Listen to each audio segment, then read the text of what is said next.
Welcome to In the Studio, now in our 20th consecutive year. I'm Redbeard, with the stories behind history's greatest rock album. Today in the studio, it's a special tribute to Pink Floyd co-founder, keyboard player, songwriter, and singer, Richard Wright.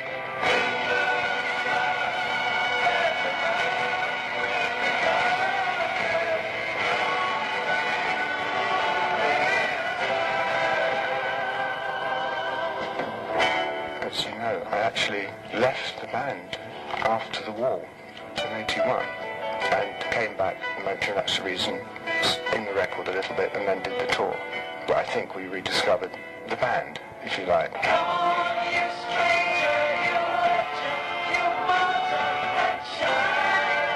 The intention of this album was to try and recreate a band feeling, which hadn't happened on momentary lapse of reason. I wasn't on Final Cut. I was on the wall, but again, it wasn't a band. And we wanted both Dave and Nick, I can speak for them, I think, and myself, really liked the feeling we had on Dark Side of the Moon and Wish You Were Here. After that, Animals, we'd lost that band feeling.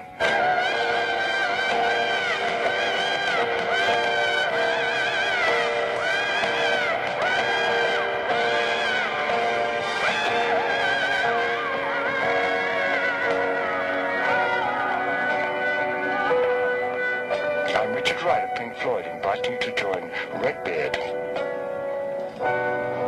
When the news broke a couple of weeks ago that Pink Floyd founding member, keyboard player, songwriter Richard Wright had died of cancer, it came as quite a shock. I had not realized that the 65-year-old Wright was even ill. But now, upon reflection, I must confess that the way that the media handled the end of Rick's life isn't much different than the way we treated him prior. Not badly, mind you. Just overlooked. I mean, for almost 2 months, there's been press releases about David Gilmour's new live album coming this week, on which Richard Wright performs in what will probably turn out to be his swan song.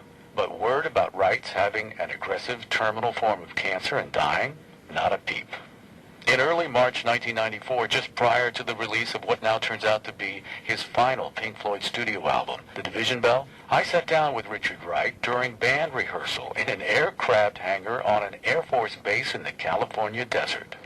And you can't ask me about the lyrics, because I didn't write them. I won't ask him about the lyrics because he didn't write them. And if Dave doesn't know what they mean, how should I know what they mean? Exactly.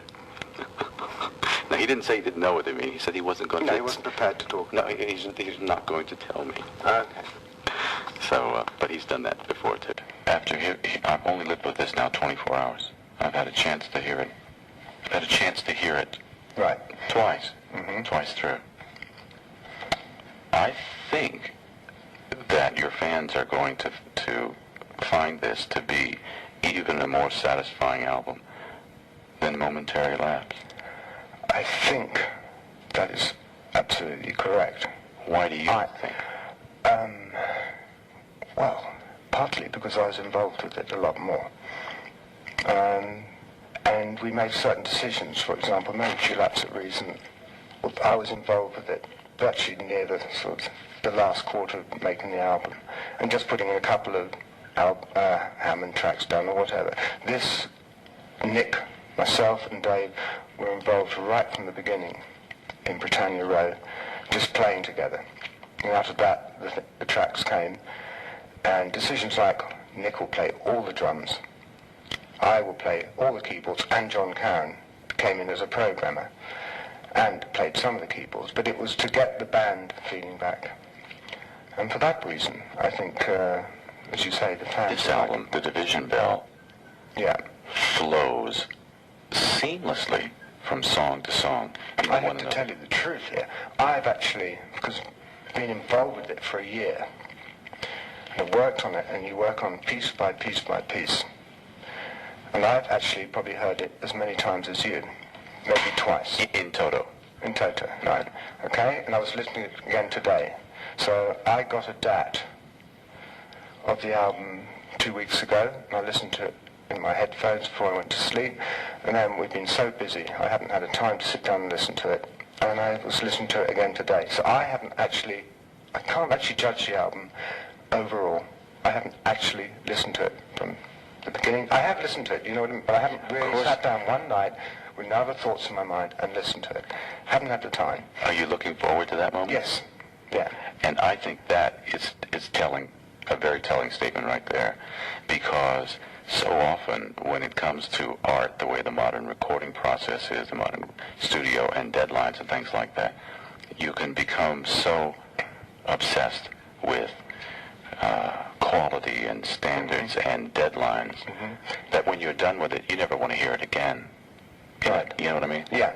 No, this one was just, we gave ourselves so much time to make the album, and we started in January 93, and we got to the mixing stage, and we allowed ourselves, I don't know what it was, 4 weeks of mixing. It came down to 3 weeks, and then in the middle of the mixing period, Dave had to stay, carrying on mixing the album. I had to then go over with Nick and start rehearsing for this tour. So at the beginning I was part of the mixing process, just listening, giving ideas, suggestions, whatever. And then I had to leave halfway through the mixing to go and start rehearsing. We had to rehearse for about a day, so it was very, very tight. So I was curious to know how it's going to be put together, if you know what I mean. I knew each track, but I didn't know how it was going to be put together. So I can't tell you right now completely what I feel about how it's going to be put together. It's just an amazing amount of pressure at the moment to get this tour done as well. No. But overall, I'm very happy with it, of course, and I'm happy with it because I was involved with it.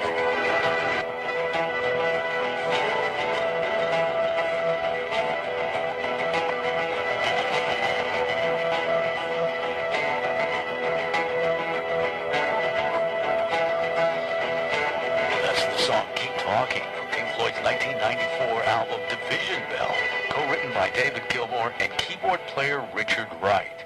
My conversation with Wright on the eve of that album's release continued. Where is the balance between the self-imposed pressure to create up to your standards and the pressure to complete?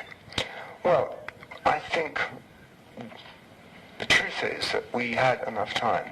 We gave ourselves plenty of time to make an album. We gave ourselves a year to make an album. And we knew a year ago when the tour was starting.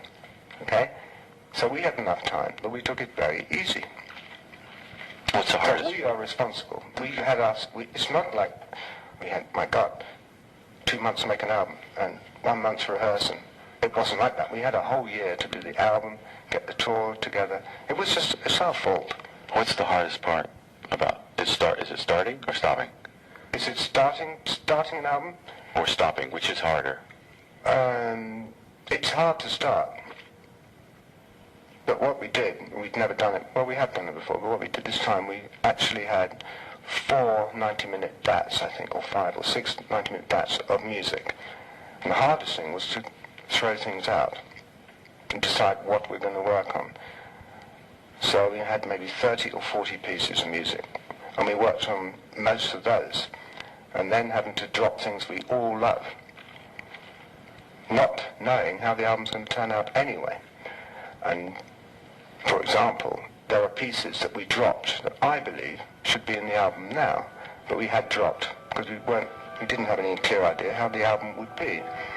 But they were, But they're not lost they're forever. not lost, no. Right. They're in my head, they're in Dave's head, That's will what- go into our solo albums, they will go into another Pink Floyd album, or whatever. That's what tape's for, right? They're not lost. That's good. That's good. They're not lost. So yes, it's hard. It wasn't hard to start in the rehearsal rooms. We just went in there and played with just whatever we wanted to do, whatever we felt like, and that was great.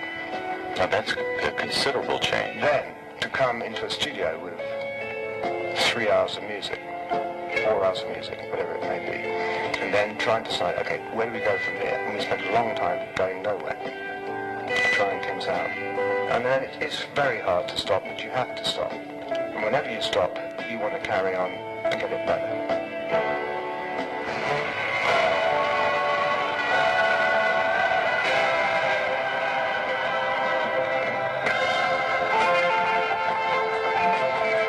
With the music sung by Richard Wright. That's one of the high points from Pink Floyd's 1973 Dark Side of the Moon album.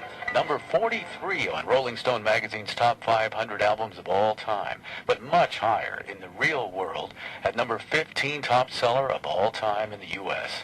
Up next, the late Rick Wright reveals which of the Pink Floyd albums is his favorite and why. I'm Redbeard, and you're in the studio for this special edition, Pink Floyd Echoes, the Richard Wright tribute, 1943 to 2008. Richard Wright of Pink Floyd, here with Redbeard.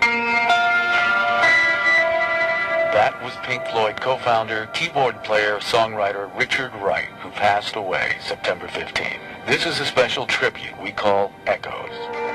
We have more of my exclusive March 1994 interview with Rick just prior to the release of Pink Floyd's The Division Bell.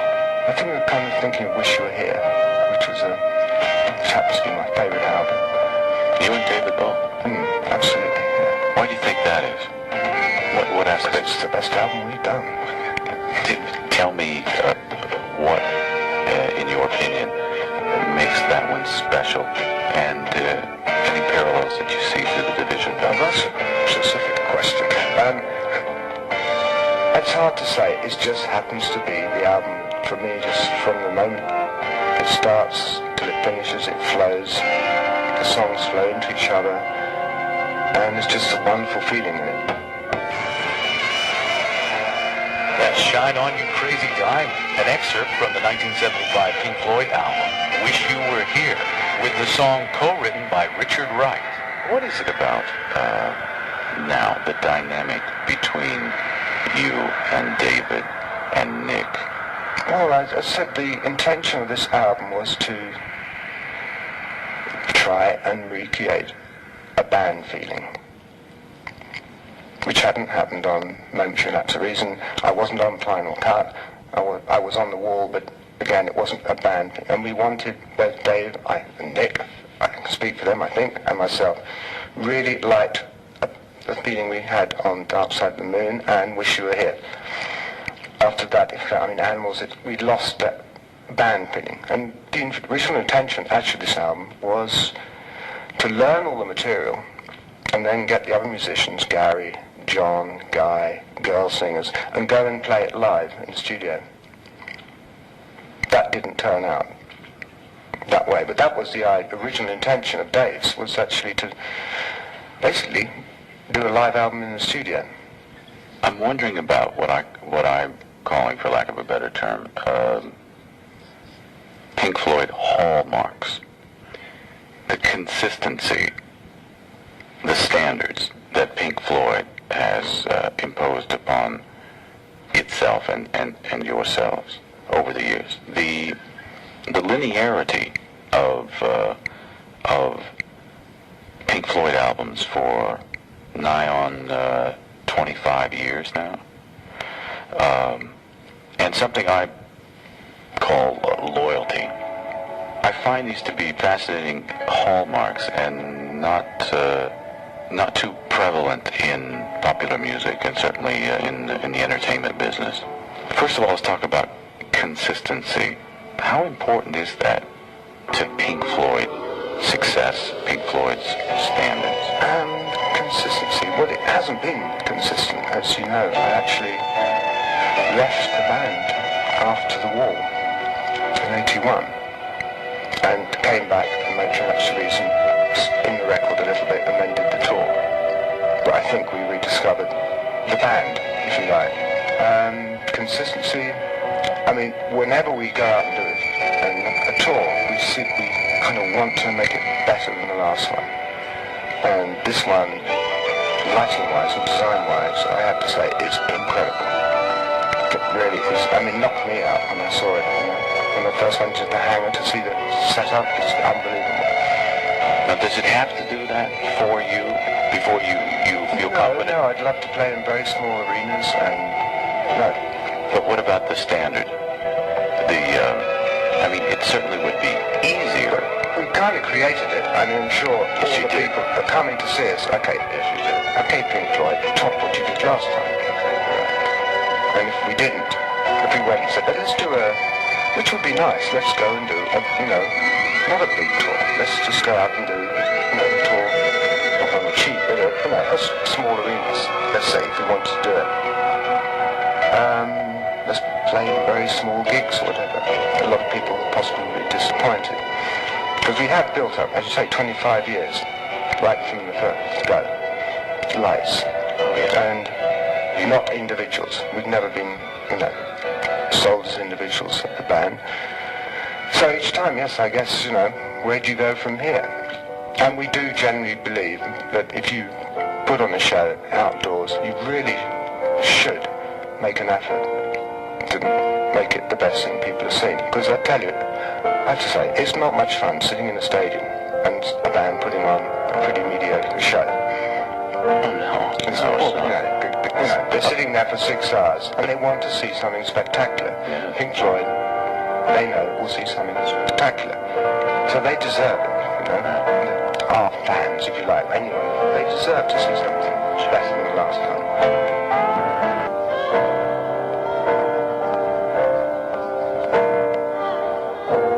35 years ago, Richard Wright wrote that song from the dark side of the moon called The Great Gig in the Sky, finding the concept of heaven to be beyond words, but not beyond expressing musically. Next, you'll hear why Richard Wright left Pink Floyd, why he returned, and what his hopes were for Pink Floyd's future. I'm Redbeard, in the studio for this special edition, Pink Floyd Echoes, the Richard Wright Tribute, 1943 to 2008. I'm Richard Wright of Pink Floyd, inviting you to join Redbeard. That was Pink Floyd co-founder, keyboard player, songwriter Richard Wright, who passed away September 15 of cancer. He was 65. This is an interview we did prior to the release of Pink Floyd's Division Bell album in March 1994. When you left, was there any possibility in your mind then that you could be sitting in March 1994 having done what you just did and about to do what you're about to do? The simple answer to that, and I have to keep it simple, is no, there wasn't. Why? Right? Why? Yeah. Oh, because I just thought the whole band was breaking up anyway.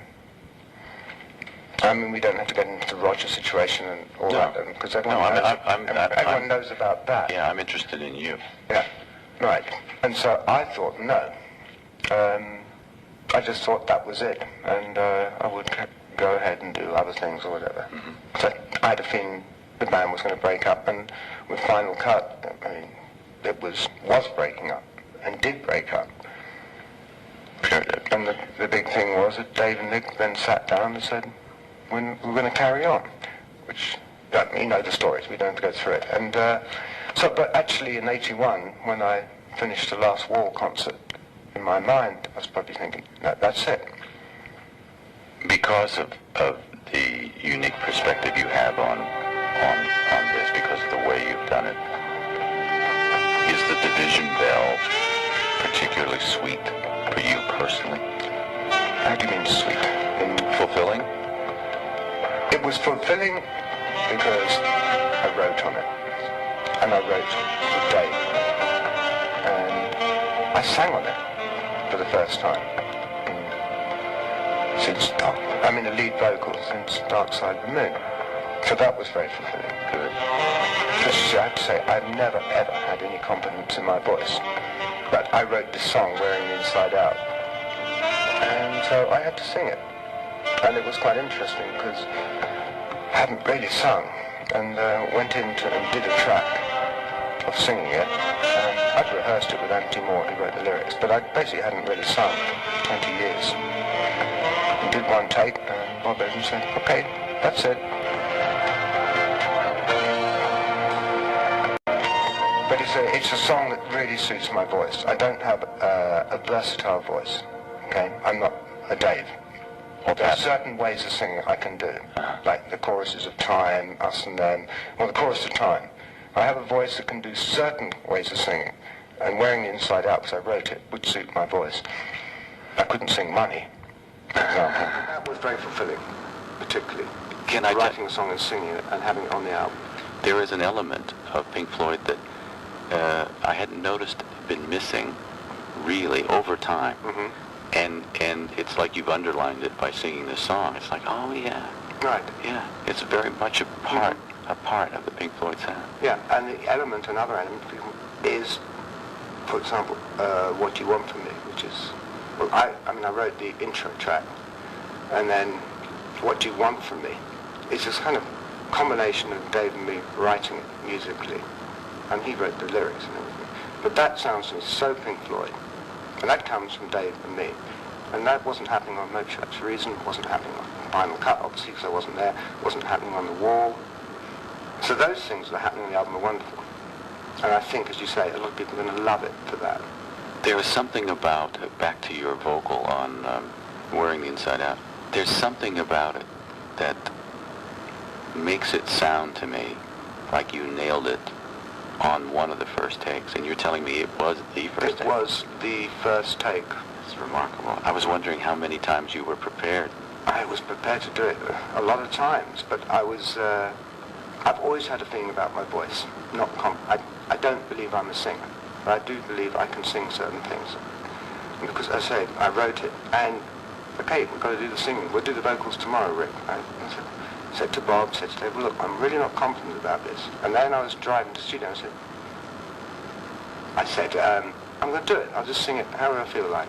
And if it doesn't work, it doesn't work. It doesn't matter. It's only tape. You know, I'm not a singer. I've got nothing to lose. That's an excellent attitude. That's why you nailed it the first time. And that's why it happened. That's right. Yeah. But if it sounds like that, that's very good. If it sounds like this is the first take, that's what everyone wants when you sing. It sounds like you walked in the room, told us, sang what was on your mind and in your heart, even though it was, you said there were somebody else's lyrics. It's still, you made them your own. They were lyrics. I mean, there were other person's lyrics, Anthony Moore's lyrics, but they were lyrics that I worked with him. He came down, we worked on the lyrics in the song for quite a while. And the lyrics meant, I think they're great lyrics. Yeah. They're very good. You have in your vocal presentation on Wearing the Inside Out kind of an everyman vulnerability to it that I found very appealing. Right. Well, I'm glad if that comes across, that's great, because that's what the lyrics are about. It is about a person being vulnerable. These lyrics aren't expressing how I feel, but that is the whole point of the song. It is about, sure, shall I let people work it, the meaning out for themselves? Shall I be a Dave? No, but the song is basically about, sorry, Dave. You can cut that one out. It is about vulnerability. It's about the guy who's being overloaded with information and crap from television, and so he withdraws it within himself. He can't take it anymore. Tell me about Marooned. I'm predicting that Marooned will be the first Pink Floyd instrumental in many, many albums and many, many years to actually be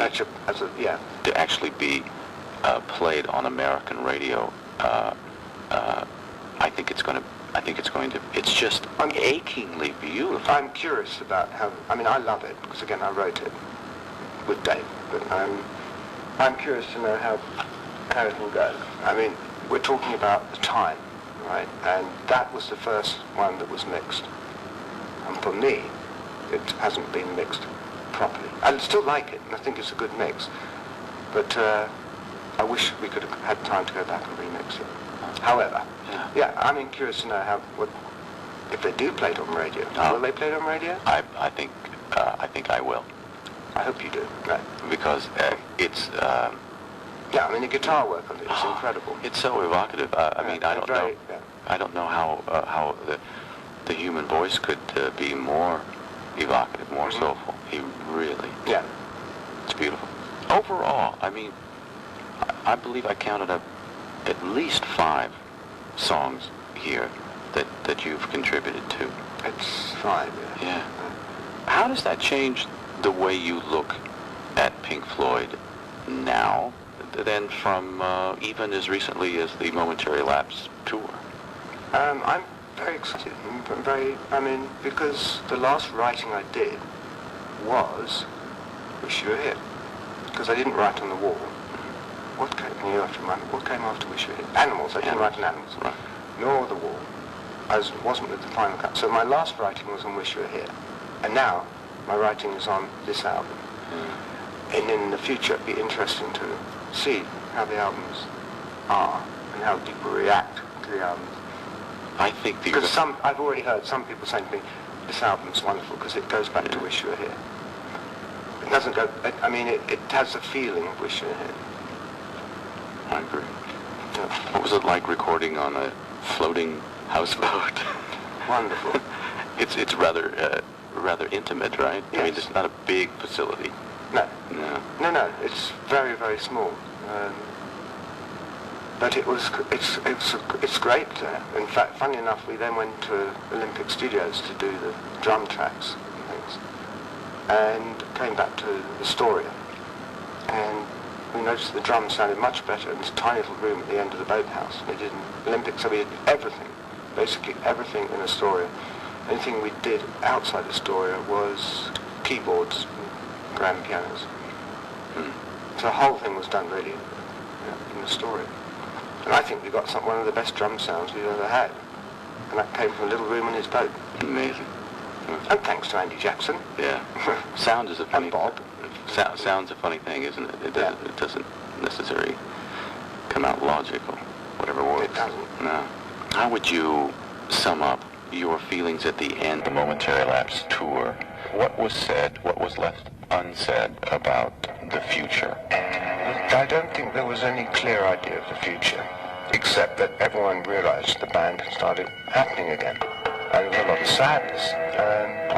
Well, in that last tour had a wonderful feeling to it that we hadn't had for years. Because I've done every Pink Floyd tour, and certainly for me, I had probably the best feeling of the band being together since the beginning, virtually. So I knew it was going to happen again. There was no way that after the feeling we had in that tour that Dave or Nick would say, not again. And so does that give you great anticipation for... Wow, future. Well, we're getting older. No, but what the album's done, and hopefully it's tour done, has kind of inspired me to do a lot of things. That's good. That's wonderful. I already have 2 projects going, which I won't talk about, but you do have... Because of doing this album. Because I know the next Pink Floyd album will be a few years, or maybe it won't. Maybe we'll go straight to see and do another one. But having done this, I've got quite a lot of things to do musically. So it's been invigorating for you, you personally, and your career. I may feel differently at the end of this tour, because we haven't started yet. No, it's not true. I mean, whatever happens in this tour, I'm very excited about it.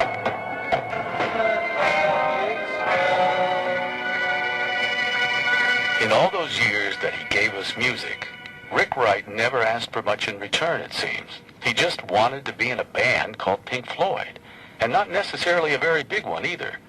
And Rick Wright didn't care about who got credit. He just wanted to contribute. Never mentioned money or fame or lawsuits or controlling interest when I talked to him. I'll leave you with the lines Richard Wright just sang from the song Time, which he co-wrote. The time is gone. The song is over. Thought I'd something more to say. God bless Rick Wright. I'm Redbeard, back in the studio after this. This is Redbeard in the studio. Our sincerest condolences to the friends and family of Richard Wright. Special thanks to John Valenzuela of In the Studio affiliate KECH in Ketchum, Idaho, for doing the remote recording. In the Studio was written this edition by yours truly, Redbeard. Transcription by Jane Carpenter. Theme song by Andy Timmons. In the Studio is now in its 20th consecutive year. Produced by Barbarossa Limited. Copyright 2008. All rights reserved. Be a part of the In the Studio network at inthestudio.net. In the Studio is distributed by Radio K&G.